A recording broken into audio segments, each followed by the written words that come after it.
Hello guys, in this video I'm going to show you how to share a photo in the Adobe Photoshop Express application.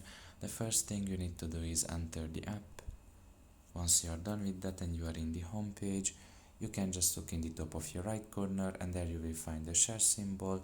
You can just simply press on it, and after that you can just select the photos that you want to share, and you can just press on the share symbol now in the bottom of your right corner, and you can just simply share them in the applications that you can see down below. You can even press the more option to see more applications here, and you can just select the application and you can share the images in those in that application or applications, depending where you want to share.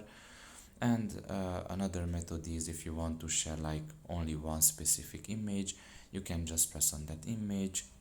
You can edit the image, and once you're done with editing it, you can just look in the top of your right corner and there you can find the share symbol once again, and you can just share this image basically in the applications that you can see here.